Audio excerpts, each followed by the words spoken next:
Awasthi classes में आप सभी का स्वागत है। मैं आरपी अवस्थी आप सभी विद्यार्थियों को नमस्कार करता हूं।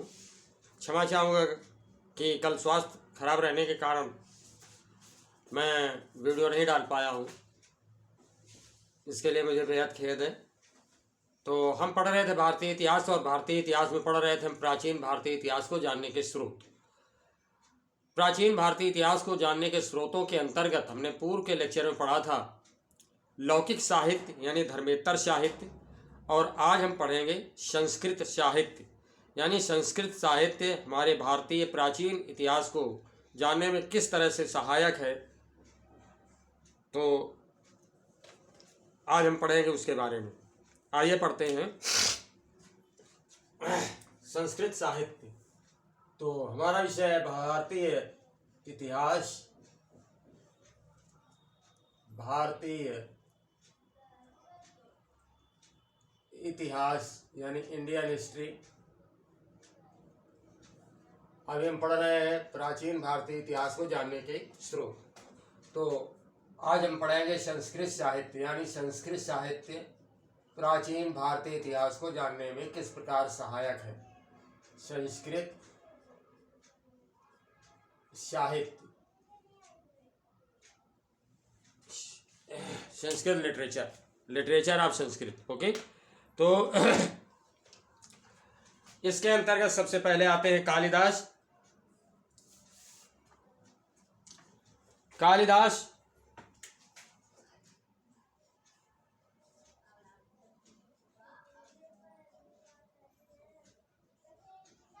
संस्कृत साहित्य के ख्याति प्राप्त रचनाकार हैं, लेखक हैं, नाटककार हैं, कवि हैं, और उनके बारे में सभी ने पढ़ा ही है, सुना ही है कि किस तरह से कवि बने। बताया जाता है कि जो है कालिदास बेहद मूर्ख थे और इनकी पत्नी का नाम विद्योत्मा था। विद्योत्मा बेहद विदुषी थी, बेहद विद्वान थे, राजा की पुत्री थी। हर किसी को ये शास्त्रार्थ में यानी शास्त्रों का जो कन्वर्सेशन होता है प्रश्नोत्तर विधा में, उसमें यानी शास्त्रों का ज्ञान बहुत था। तो शास्त्रार्थ में ये हर किसी को पराजित कर देते थे, इसलिए तमाम सारे ब्राह्मण इनसे नाराज रहने लगे। एक दिन ब्राह्मणों ने सोचा कि क्यों ना विद्योत्मा की शादी जो है किसी मूर्ख से करा दी जाए। अब मूर्ख को ढूंढना जो है ब्राह्मणों ने आरंभ कर दिया, मूर्ख ढूंढने का कार्य आरंभ कर दिया। तो एक दिन उन्होंने देखा कि एक व्यक्ति पेड़ की जिस डाल पर, मान लीजिए ये है, तो जिस डाल पर व्यक्ति बैठा है उसी डाल को काट रहा है। समझ रहे हैं ना।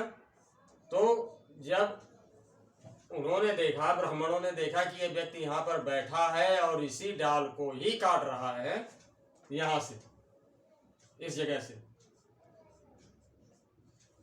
तो अब जब डाल कट जाएगी तो व्यक्ति जो है डाल के साथ ही नीचे गिरेगा। ब्राह्मणों ने सोचा कि इससे ज़्यादा बड़ा मूर्ख मिलना अब असंभव है।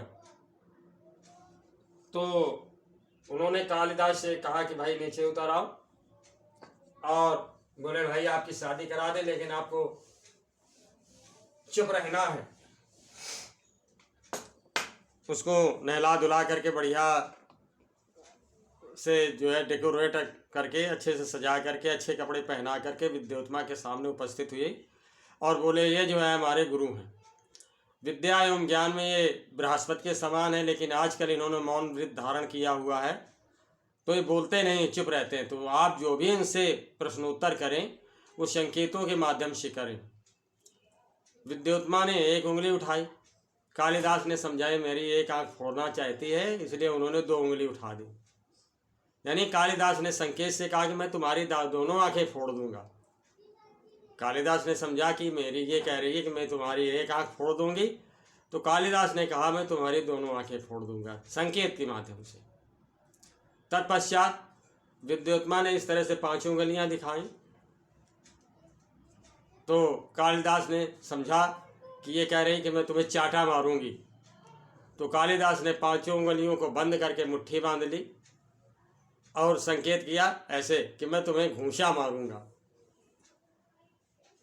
अब ब्राह्मणों ने कहा देखिए, आपने एक उंगली का इशारा करके कहा कि ईश्वर एक है। हमारे गुरु ने कहा नहीं, ईश्वर और जीव इस सृष्टि की 2 रचनाएं हैं, 2 चीज़ें हैं इस सृष्टि में, यानी ईश्वर और ईश्वर के द्वारा निरूपित जीव, यानी उसकी रचना जीव।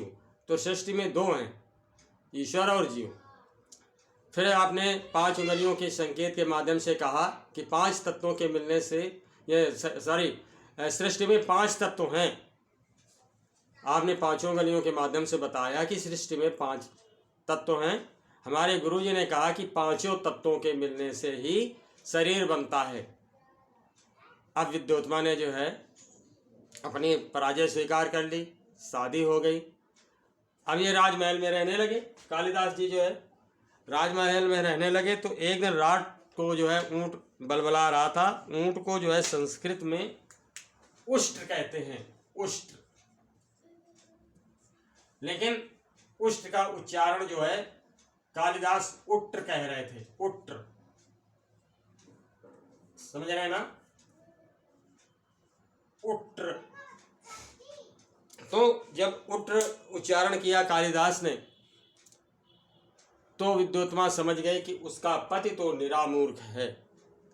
कहते हैं उसी ने जो है विद्योत्मा ने रात के समय में ही कालिदास को एक लात मारी तो खड़खड़ा करके जीने से नीचे गिरे कालिदास। और सामने काली का मंदिर था, तो कहते हैं उसकी जीभ कट करके उनकी जीभ का रक्त जो है उसकी बूंद जो है काली जीभ पर गिरी और उन्होंने इनको जो है बहुत बड़ा कवि होने का वरदान दिया। तो इस तरह से कुछ भी हो, बहरहाल ये किंवदंती है, सत्यता क्या है कोई नहीं जानता है, बट संस्कृत के बेहद जो है विद्वान और बहुत बड़े कवि लेखक यानी गद्यकार और नाट्यकार के रूप में कालिदास जाने जाते हैं। तो उनकी प्रसिद्ध जो रचना है कालिदास की वो है उनको बाद में देखेंगे। तो शैव मतावलंबी कालिदास गुप्त सम्राट चंद्रगुप्त द्वितीय के दरबारी कवि थे।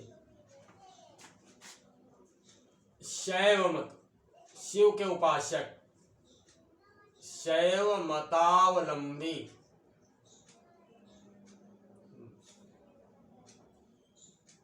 यानी शैव मत को मानने वाले, शैव मत के अनुयायी, शैव कहते हैं शिव को। शैव मतावलंबी कालिदास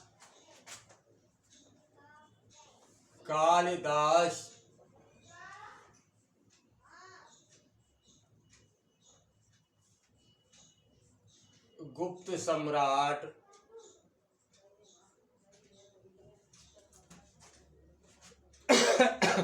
चंद्रगुप्त द्वितीय के दरबारी थे। चंद्रगुप्त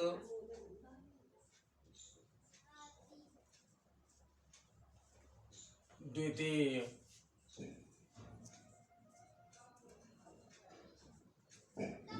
के दरबारी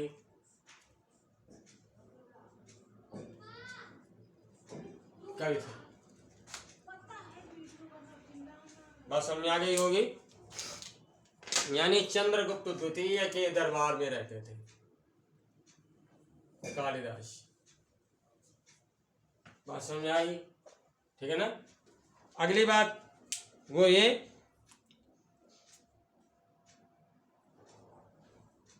कालिदास द्वारा विरचित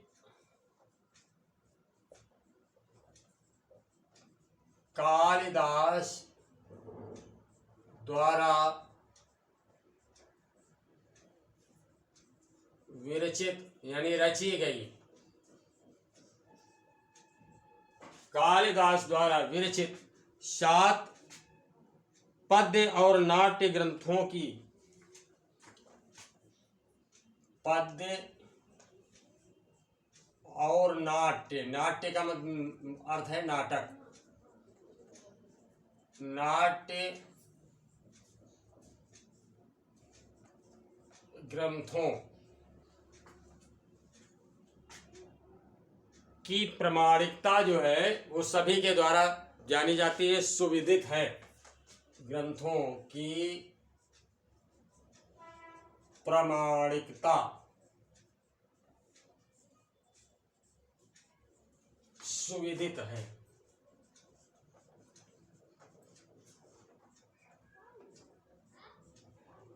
यानी कालिदास द्वारा रचित ग्रंथों की संख्या कितनी है? 7। समझ आ गया?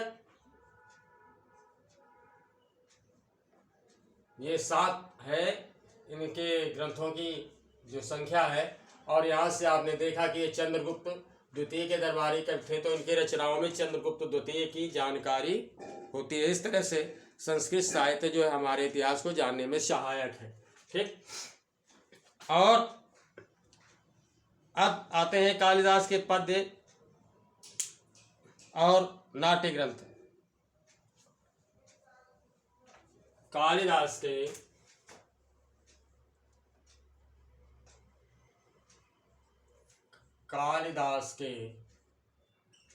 पद्य और नाट्य ग्रंथ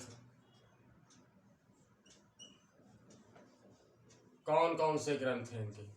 तो सबसे पहला हम लेते हैं ऋतु संहार।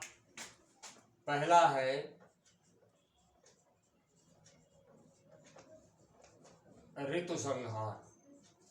ठीक है। ऋतु संहार कालिदास की प्रथम काव्य रचना है। यह है कालिदास की प्रथम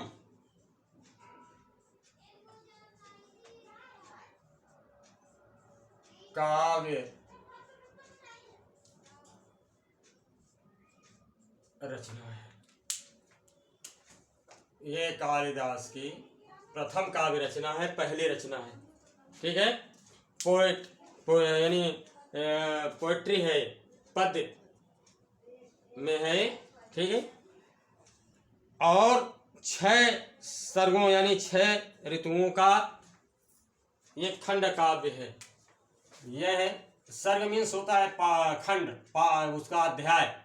यह है 6 सर्गों या सर्गों यानी 6 ऋतुओं का वर्णन है इसमें।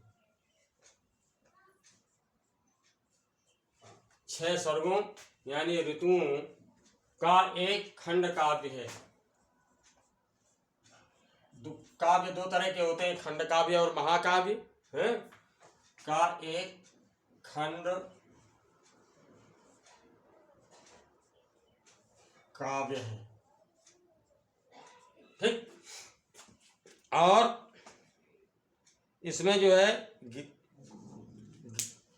ग्रीष्म, वर्षा, शरद, वसंत, हेमंत और शिशिर, इन 6 ऋतुओं का वर्णन है। ठीक। अब दूसरी जो रचना है वो है मेघदूत।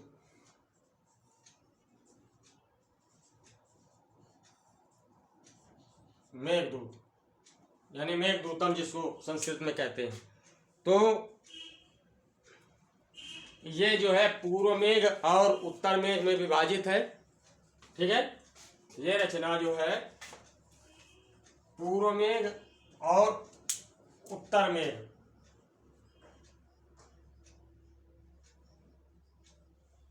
में विभाजित है और वियोग श्रृंगार की उत्कृष्ट रचना है। यह है पूर्व मेघ और उत्तर मेघ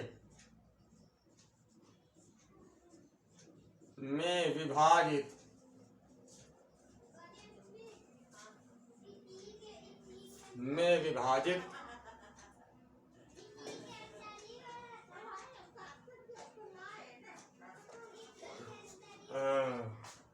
वियोग श्रृंगार, वियोग श्रृंगार की उत्कृष्ट रचना है।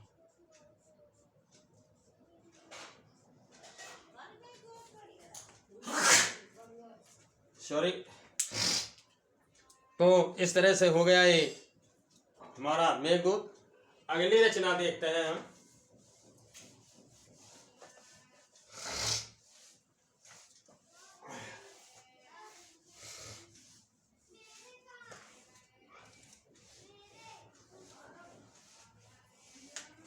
अगली रचना है तीसरी, ऋतु संहार।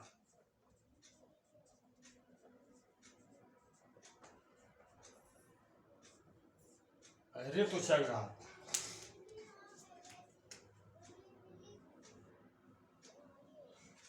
ऋतु संहार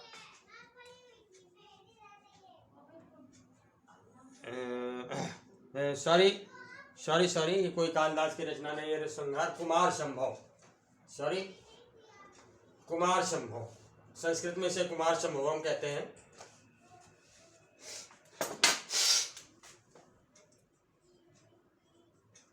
कुमार संभव, संस्कृत में इसे कुमार संभवम कहते हैं।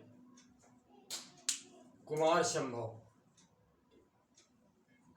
तीसरी रचना है कालिदास की।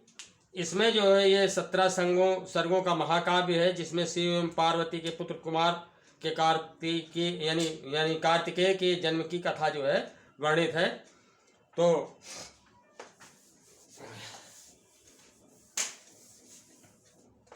17 यानी 17 सर्गों में विभाजित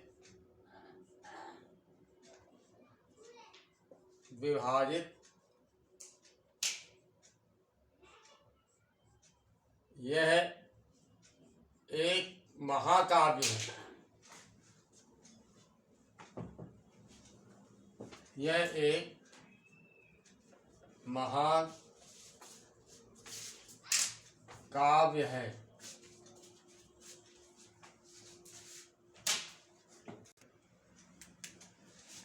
सत्रह सर्गों में विभाजित ये एक महाकाव्य है, जिसमें शिव एवं पार्वती के पुत्र, शिव एवं पार्वती यानी शंकर जी और पार्वती जी, ठीक, के पुत्र, 2 पुत्र हैं इनके, एक तो गणेश जी और दूसरे कार्तिकेय के पुत्र, और कार्तिकेय को कुमार भी कहते हैं, के पुत्र कुमार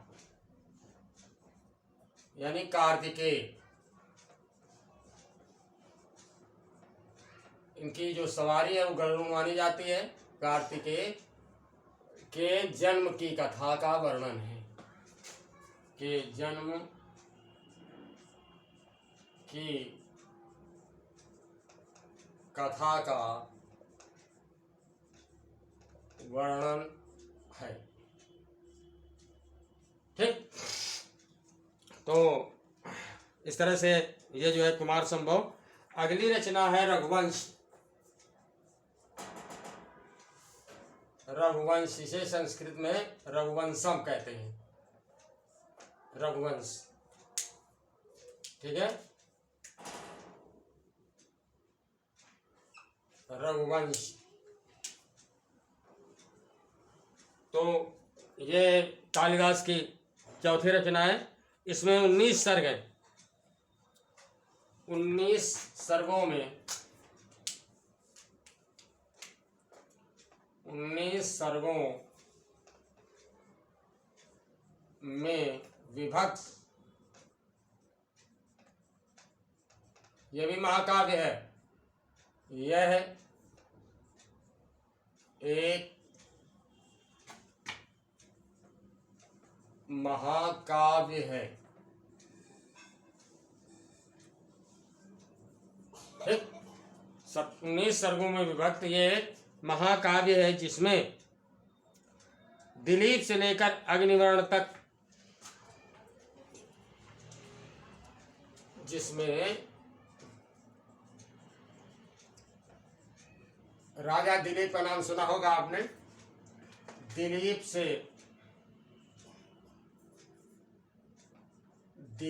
से लेकर अग्निवर्ण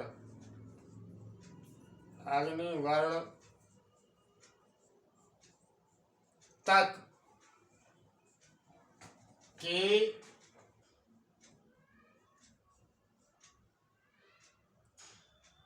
40 यानी 40 राजाओं, इक्ष्वाकुवंशी राजाओं के 40 इक्ष्वाकुवंशी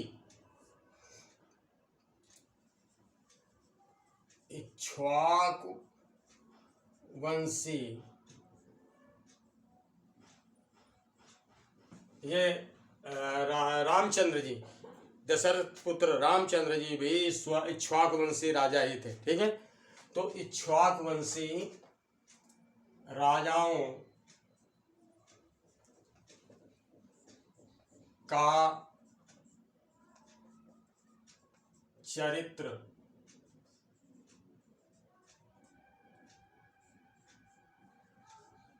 चित्रण। ठीक है, अब अगली रचना है मालविकाग्निमित्र। अगली रचना है 5वीं मालविकाग्निमित्र। मालविकाग्निमित्र, संस्कृत में इसे मालविकाग्निमित्रम कहा जाता है। ठीक है, मालविकाग्निमित्र ये 5 सर्गों में विभाजित है और प्रथम नाट्य रचना है। तो इसमें अग्निमित्र और मालविका के प्रेम की कहानी है, यानी मालविका और अग्निमित्र। 5 सर्गों में विभाजित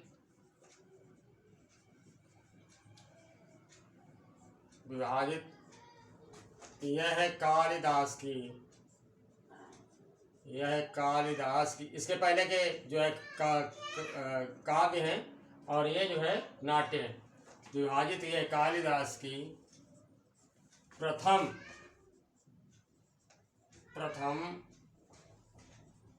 नाट्य रचना है। नाटक है, मालविकाग्निमित्रम नाटक है। ठीक है, नाट्य रचना है। ठीक, प्रथम नाट्य रचना है जिसमें शुंग राजा अग्निमित्र और मालविका की प्रणय कथा का वर्णन है।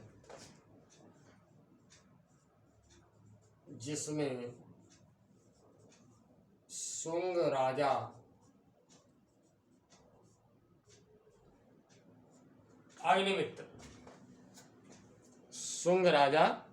अग्निमित्र और मालविका की प्रेम कथा है।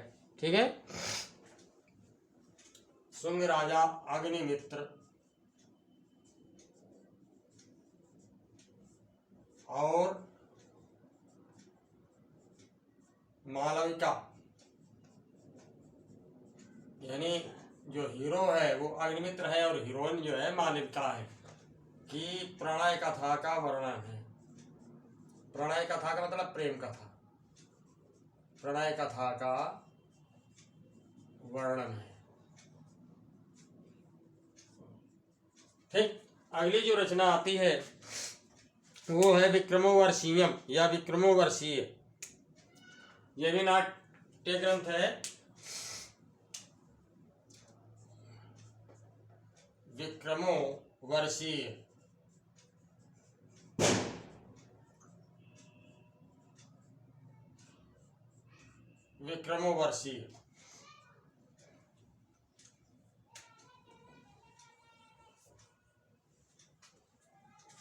ये दूसरी नाट्य रचना है कालिदास का। ठीक है, 5 अंकों में जो है 5 अंकों में विभक्त में विभक्त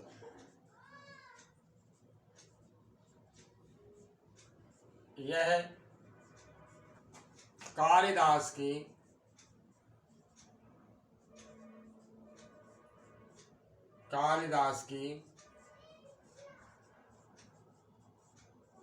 द्वितीय नाट्य रचना है। नाट्य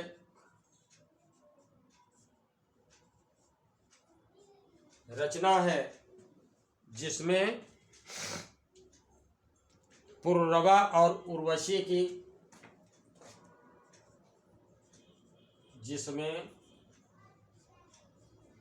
पुरुरवा और उर्वशी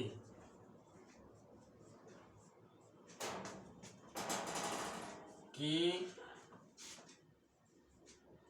प्रणय कथा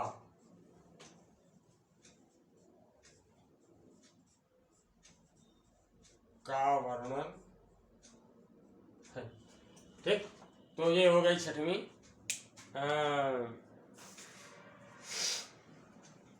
रचना विक्रमोर्वशीय कालिदास की। और लास्ट है, नोट कर लीजिए इसे, लास्ट है सातवीं अभिज्ञान शाकुंतलम।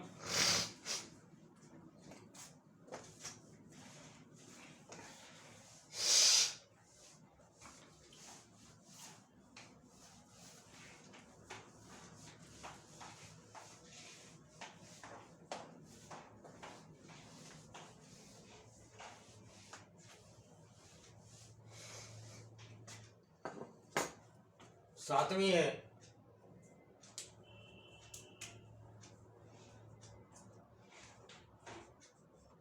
अभिज्ञान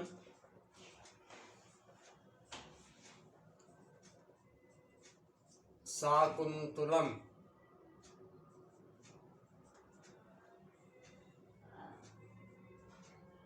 ठीक, अभिज्ञान शाकुंतलम ये सातवीं रचना है, नाटक है ये भी। तो ये सबसे श्रेष्ठ रचना है, 7 अंकों में विभाजित,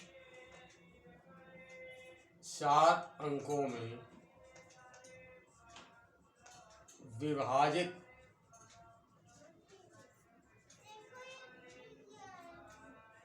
यह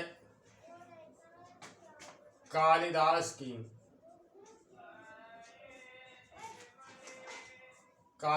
की सर्वश्रेष्ठ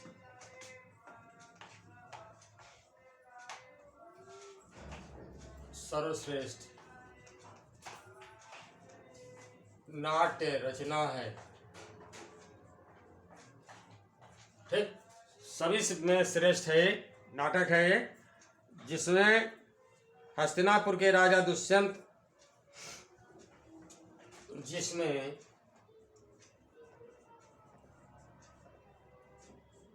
हस्तिनापुर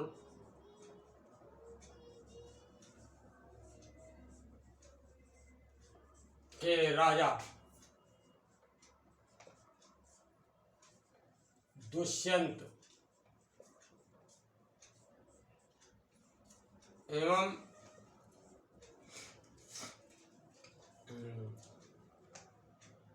मेनका, ये इंद्र की अप्सरा थी, मेनका एवं विश्वामित्र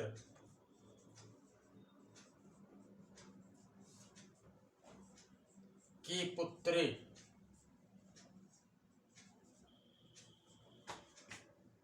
जो ऋषि कर्ण द्वारा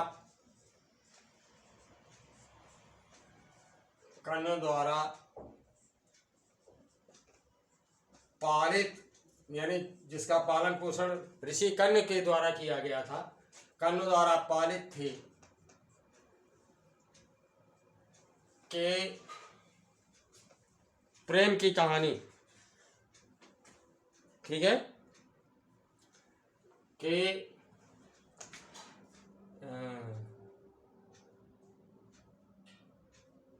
विवाह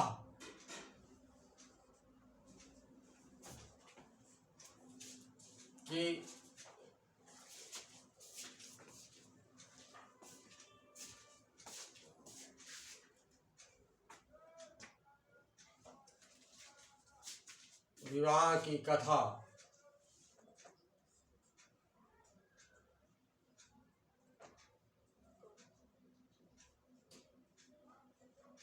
संयोग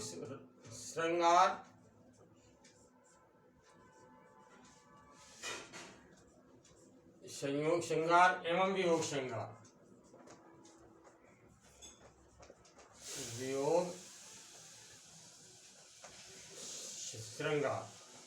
ठीक है, का